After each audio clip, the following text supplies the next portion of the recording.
Alternative assessments, what do they mean? Who takes them? What is the outcome of students that are set up to take them?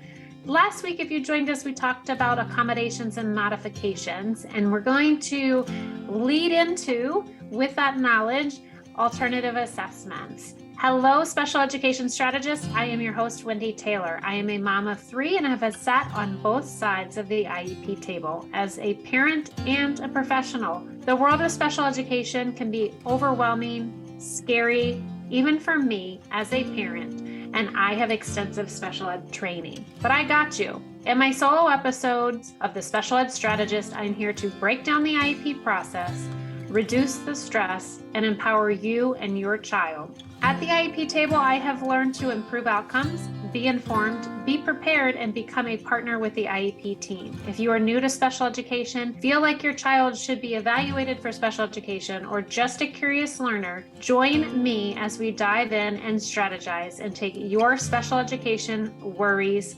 to wins.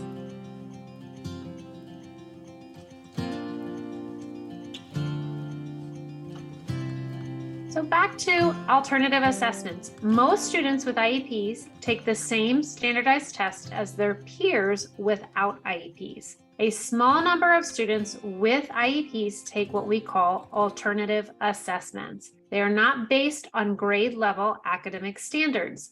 Taking alternative assessments might mean a student is not on the path to receive a high school diploma. When we think about testing, most of us go to the big test at the end of the year that takes many sessions and days to complete.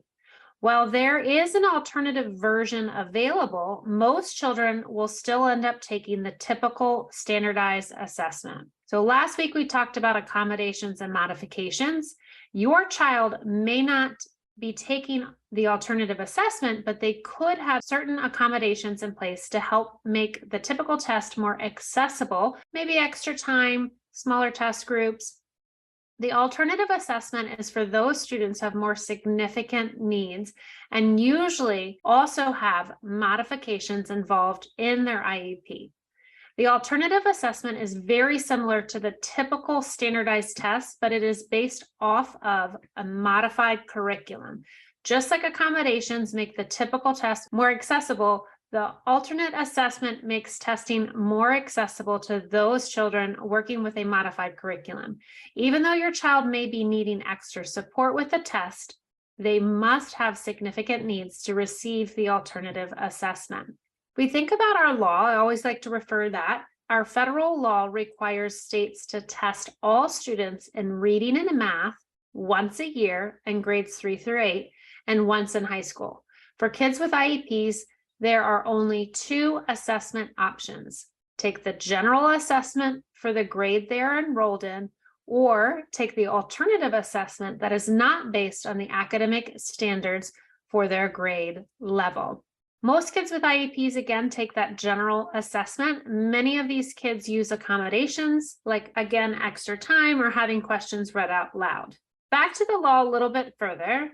Section 300.160 states a state must ensure that all children with disabilities are included in all general, state, and district-wide assessment programs. If a state has adopted alternative academic achievement standards for children with disabilities who are students with the most significant cognitive disabilities. The Every Student Succeeds Act, ESSA, says alternative assessments are for students with significant cognitive disabilities. These students are often classified under special education law as having an intellectual disability. The academic standards that students with intellectual disabilities are expected to meet might be very different from those of their peers and general education. Alternative assessments enable schools to measure progress from year to year for, say, a teen who is working to master concepts of money and time. So according to that ESSA, no more than 1% of all students should take alternative assessments.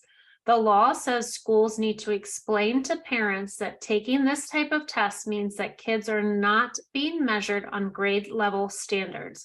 The law also says parents need to be told that students who take alternate assessments may not be on the path to receive a high school diploma. If your child has significant cognitive needs, ask your IEP team if the alternative assessment is right for your child. If your child does not qualify for alternative assessments, but you feel like they still need help with testing, make sure that accommodations are put into place to assist them during those testing times. So let's recap really quick. Alternative assessments are very similar to standardized assessments and that they are testing the child on everything they have learned for the year. Alternative assessments are based off of alternative standards and are for children with significant needs who are working with a modified curriculum.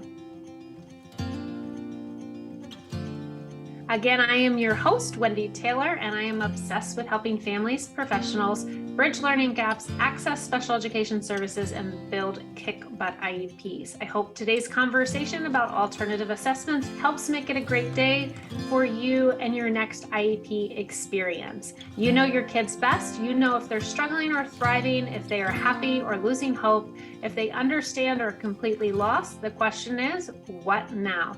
If you're unsure what steps to take to help your child succeed and need a starting point, take my free quiz, learningessentialsedu.com. After answering some simple questions about your child, it will guide you towards the first step in helping your child be the best they can be.